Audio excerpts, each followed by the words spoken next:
Tahukah kamu, Rasulullah SAW adalah sosok pemimpin yang mau menderita bersama umat, bahkan seringkali lebih menderita daripada umatnya?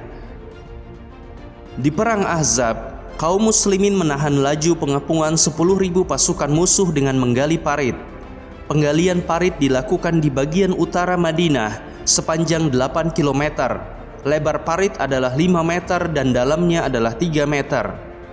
Diharapkan dengan ukuran tersebut, kuda-kuda pasukan musuh tidak mampu melompatinya, dan ketika kuda-kuda itu masuk ke dalam parit, maka tidak bisa lagi untuk keluar. Pada saat penggalian parit sedang berlangsung, kota Madinah sedang mengalami paceklik pangan, sehingga para sahabat harus menahan lapar, udara dingin malam hari, dan panas menyengat selama berhari-hari sembari bekerja menggali parit. Para sahabat juga banyak menemui kesulitan ketika menggali parit di tanah Madinah karena wilayah tersebut dipenuhi dengan bebatuan. Akibat kurangnya makanan, dikatakan dalam sebuah riwayat bahwa untuk mengisi perut, Rasulullah dan para sahabat harus mencelupkan tangan mereka ke dalam air. Kemudian tangan yang basah itu dicelupkan ke dalam gandum, maka gandum yang ada di tangan itulah jatah makan selama 1 hari. Disinilah Rasulullah SAW membuktikan bahwa beliau adalah pemimpin yang senantiasa bersama umat dalam suka maupun duka.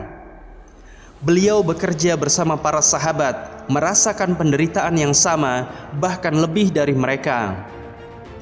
Di saat para sahabat mengganjal perut mereka dengan 2 buah batu, ternyata Rasulullah justru lebih lapar. Dengan mengganjal perut, beliau menggunakan batu yang jumlahnya lebih banyak.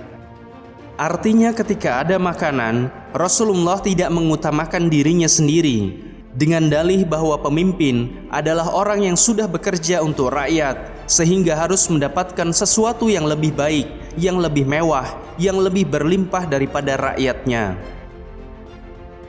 Beliau SAW senantiasa menjadi pemimpin yang ketika mengalami penderitaan minimal setara atau bahkan jumlahnya berlipat dibandingkan umatnya.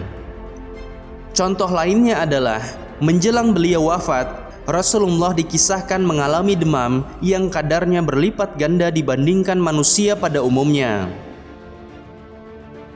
Dari Abu Sa'id Al-Khudri radhiyallahu anhu, beliau berkata, "Aku pernah mengunjungi Rasulullah SAW yang saat itu sedang sakit. Kemudian aku letakkan tanganku di atas selimut Nabi SAW, maka aku dapati panasnya. Kemudian aku berkata, 'Wahai Rasulullah, betapa beratnya demam ini.'